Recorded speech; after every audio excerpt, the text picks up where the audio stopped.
Hey, good morning. Chuck here with Apple Drains. Let's start this video off with showing you how that water comes under the floor and into the basement. Take a look.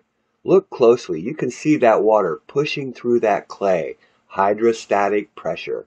This is groundwater that's underneath of your basement floor and on the outside of your basement wall. This is exactly what happens in the French drain, in the yard drain. That groundwater pushes through the clay, hydrostatic pressure, and it finds a way to the surface. Take a look. This is a flood in the basement, but it could be a flood in your yard as well. Today we're down in a flooded basement, a cellar, and we're using the homeowner's pump here. We're just going to go ahead and pump out this water so we can actually begin to work. They dug this cellar out and poured a floor, put block walls up there, but did not think about drainage. And of course, that water, we've got to get it out. You can see it. We're going to pump this water out of there. Just take a few minutes and we'll be able to get started down into the crawl space. There is some prep work that we have to do before we start to break the floor. And first we have to lay plastic up all around their utilities. That's the furnace that we covered there to the left.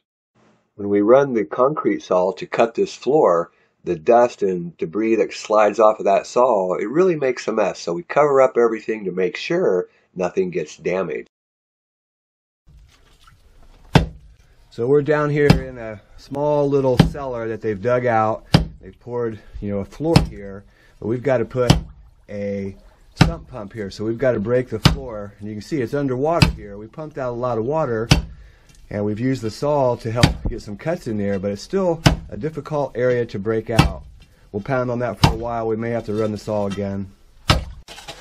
Okay, so you can see we've got the concrete broke out. We're going to go ahead and start shoveling it into these buckets.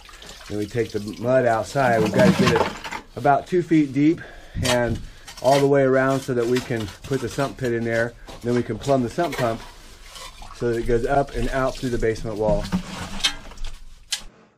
Some interesting notes here. Behind the block wall is actually crawl space. This is very frequent here in the Carolinas. I didn't really see this that much up in Ohio, other places north, but here in the South, they build the crawl space and then they dig out this section of the cellar for the utilities or for storage or whatever it is. But behind that block wall, there's crawl space, which makes it a double problem. And the best way to solve this is either one, dig behind the wall and down through that crawl space, which can be very deep, or you put a sump pump down inside your cellar. When you set up your sump basin, your sump pit, be sure to perforate all around that pit and at the bottom, and then you'll surround that with gravel to allow the water that's under the floor to enter your system. Your pump's going to lift it up and send it out. This is very basic install, but it works really well. So you can see our sump pump down there in the bottom. You can see the check valve down below. That allows water to only flow one way. We've already pumped it out and it's about ready to kick on again because there's so much water coming underground here. It'll fill this pit up, and that's why they need a sump pump, because this whole basement area flooded. Behind this black tarp is the furnace, and they have to protect that. So that's why the sump pump's very important. Again, we need to clean the whole area up here. A lot of mud here on the floor.